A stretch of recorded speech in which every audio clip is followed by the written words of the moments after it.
नक्सलवाद एक जो है ऐसी परेशानी नहीं है जो सिर्फ सुरक्षा प्रणाली को जो है उसके ऊपर प्रश्न चिन्ह लगाती है। ये हमारी विकास की जो प्रणाली है या जो हमारा विकास की जिम्मेदारी के लिए प्रशासन है उसके ऊपर भी जो है प्रश्न चिन्ह उठाती है कि ये भी काम ठीक से नहीं हुआ है।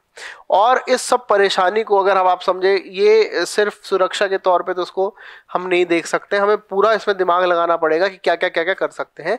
इसीलिए जो भारत सरकार ने एक बहुआयामी योजना बनाई, ठीक है, और ये योजना आई 2015 में, ठीक है, बहुआयामी योजना जिसका नाम था, ये 2015 में आई राष्ट्रीय नीति और कार्य योजना वामपंथी उग्रवाद से लड़ने के लिए, ठीक है। ये ना एक बहुआयामी है, यानी कि एक सीधी रेखा में तो काम नहीं करेगी। इसमें बहुआयामी क्या है कि देखो, सबसे पहले आपको नक्सलवाद से लड़ने के लिए किस दिशा में जाने की जरूरत है। सबसे पहले अगर आप एक जो है भारत के गृह मंत्री हैं तो आपकी सबसे पहले जिम्मेदारी क्या है नक्सलवादी क्षेत्रों के लिए? सुरक्षा, बस। तो पहला मोर्चा क्या है? सुरक्षा मोर्चा। सबसे पहला है सुरक्षा मोर्चा। उसके बाद क्या सिर्फ सुरक्षा से हम उस स्थिति में काबू पा सकते हैं? नहीं, तो हमें क्या करना पड़ेगा? वो तो सुरक्षा के अंदर ही है ना बेटा, गुप्तचर भी सुरक्षा के लिए, ये सब सुरक्षा के लिए। उसके बाद क्या आप सुरक्षा से इस पूरी परेशानी का कोई भी आप समाधान ला सकते हैं? पहुंच आसान बनाना। लेकिन सबसे जरूरी क्या, आज का उदाहरण समझते हैं। पंजाब में 14 साल आर्मी रही, ठीक है, फौज रहा, आफ्सपा रहा 14 साल। उससे क्या पंजाब में हम जो है फिर भी शांति ला पाए? नहीं। हमें क्या करना पड़ा उसके लिए? कश्मीर का समझ लेते हैं। कश्मीर में 1990 से सेना है, ठीक है, फिर भी क्या हम उसका जो है समाधान ला पा रहे हैं? नहीं, क्योंकि सुरक्षा तो बेटा उन लोगों को रोकती है जो देश विरोधी हैं, लेकिन जो नागरिक है उनका क्या फायदा? उनकी तो परेशानी है। तो विकास चाहिए, है ना। देखो, मैं आपके अंदर, क्योंकि पेपर में ना रट के जाओगे तो कुछ याद नहीं आएगा, समझ के जाओगे तो पता है कि भाई सुरक्षा और विकास दोनों बहुत जरूरी है, क्योंकि हमारा पाठ्यक्रम ही कहता है कि विकास और उग्रवाद के, फैलते उग्रवाद के बीच का संबंध। इसीलिए आपको विकास की तरफ तो सबसे ज्यादा ध्यान देना है। विकसित क्षेत्रों में ये सब परेशानियां नहीं आती हैं। क्यों? क्योंकि लोग बहुत व्यस्त हैं।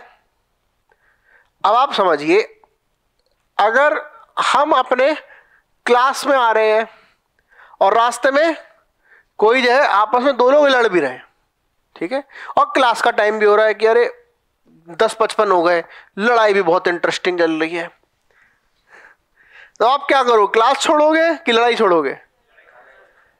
तो वहां पे अब आप समझो, कानून व्यवस्था बिगड़ती कब है? जब भीड़ लग जाती है।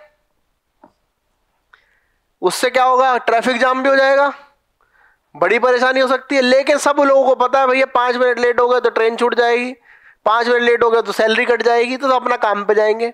यही आप याद करो, आप अपने गांव में हो और दो लोग लड़ रहे हैं, आप तो 4 पाई मंगा लोगे। इसीलिए हर किसी का व्यस्त होना बहुत जरूरी है। जहां लोग व्यस्त होते हैं छोटी मोटी चीजों पे ध्यान ही नहीं देते। आपको बेटा सड़कों पे लड़ते हुए ना जवान लोग ज्यादा मिलेंगे, नौकरी पेशा लोग सुबह कम मिलेंगे, शाम को आते वो भी चलो घर ही तो जाना है, घर भी जाके लड़ना ही लड़ लेते। तो इसीलिए विकास मोर्चा बहुत जरूरी है। विकास, लेकिन बेटा किस दिशा में? हमने कहा विकास, ये तो बहुत बड़ा शब्द है। विकास तो 2014 से आज कितने 11 साल का हो गया होता, 11 लग गया होता 11वें साल में, है ना। सबसे पहले ना जो आपने जिस चीज का वादा किया है वो दो, बस। आपने अगर शिक्षा का वादा नहीं किया ना, जरूरी नहीं है शिक्षा देना, कोई नहीं मांग रहा है। आप जो है रोजगार दे दो, अपने बच्चों को अपने आप पढ़ा लेंगे। लेकिन आपने खुद किया है कि भैया 6 साल से 14 साल के बच्चे का 1 से 8वीं कक्षा तक हम पढ़ाएंगे मुफ्त, तो वो दो पहले, है ना। क्या आपका कोई मौलिक अधिकार है रोजगार का? आपने तो लेकिन मौलिक अधिकार दिया हुआ शिक्षा का, तो वो सबसे पहले आपकी जिम्मेदारी है। यानी कि विकास में भी, जैसे हम यहां पे बेटा आंतरिक सुरक्षा पढ़ने आए हैं, लेकिन बीच बीच में हो सकता है हम इतिहास के भी प्रश्न ले लें, हो सकता है हम पॉलिटी के भी प्रश्न ले लें, हो सकता है हम इकोनॉमिक्स से भी प्रश्न ले लें, लेकिन सबसे पहले मेरी जिम्मेदारी क्या है कि वो सुनिश्चित करूं जिस काम के लिए मैं आया हूं। तो विकास में भी सबसे पहली जिम्मेदारी क्या है? अधिकारों को सुनिश्चित करना, है ना। फिर जब आपने जो वादा किया वो कर दिया, उसके बाद क्या करोगे? जो मांग रहे हैं। आपने अगर शिक्षा नहीं दी और रोजगार दे दिया, फिर भी लोग खुश नहीं होंगे कि क्या मोदी जी क्या करें इस नौकरी का, आपने तो लेकिन वादा किया था शिक्षा के अधिकार का, है ना। तो पहले दो जो आपने वादा किया कि आप बेकार जो है रोजगार के पीछे पड़ रहे हैं, हमें तो 15 लाख चाहिए, लोगों ने ये बहुत मांगा 15 लाख। तो इसीलिए हमारे गृह मंत्री ने क्या बताया कि ये जुमला था, ये आपका अधिकार नहीं है, क्योंकि अधिकार जो बोल दिया वो तो देना ही है, उसके पीछे आप नहीं हट सकते। उसके बाद हकदारी कि हाँ भाई बताओ क्या चाहिए, और क्योंकि हकदारी में ना बेटा आप कम ज्यादा कर सकते हो, अधिकारों में नहीं कर सकते। ये बहुत बड़ी परेशानी थी। इसीलिए ये जो बहुआयामी या बहुव्यापी योजना बनाई कि सब तरीके को एक साथ हम इस पर ध्यान दें।